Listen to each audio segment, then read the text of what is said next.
द्राक्षारामम या ठिकाणी जे काकीनाडाच्या आणि राजमंदिरपासून मला वाटतं 30 किलोमीटरवरती आहे.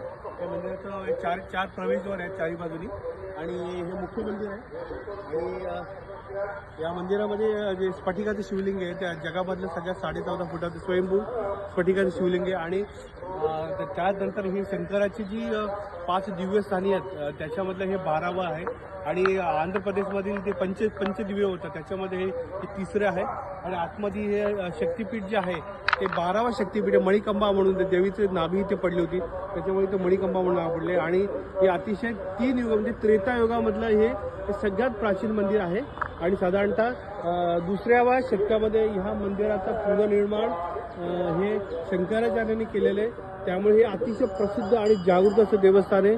अतिशय पॉवरफुल आहे. आणि निश्चितपणे इथे तुम्ही आलात काकीनाडा या भागामध्ये हा पूर्ण टुरिझम एरिया आहे. आणि इथे भरपूर काही मंदिर आहेत. इथे जवळ पिठापूर जे नृसिंह सरस्वतीचे जन्मस्थान तिथंच आहे. त्यानंतर तिथे शक्तिपीठ आहे. ते द्राक्षारामम आहे. राजवंडरी इथं टुरिस्ट स्पॉट आहे. तसं इथे सर्पावरम म्हणून ठिकाणी. आणि हा पूर्ण एरिया अतिशय समृद्ध असा आहे. त्यामुळे निश्चितपणे इथं आल्यानंतर या भागाला तुम्ही भेट देऊ शकता. इथूनच आमचा पुढचा प्रवास हा श्रीकाकुलम या ठिकाणी असेल जे इथून एक आंध्र प्रदेशमधील आणि ओरिसाच्या बॉर्डरवरती अतिशय प्रसिद्ध असे ठिकाण आहे. तिथं आमचा पुढचा प्रवास पुरीसाठी चालू होणार आहे.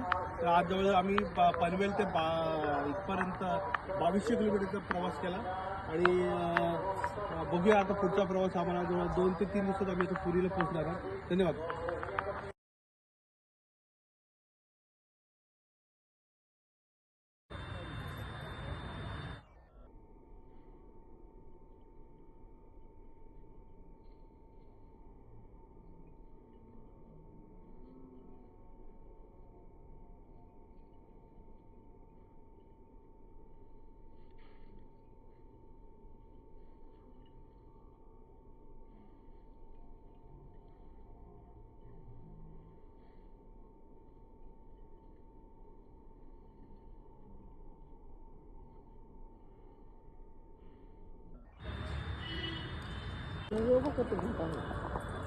हवा हवा इकडे पण हवा मोठा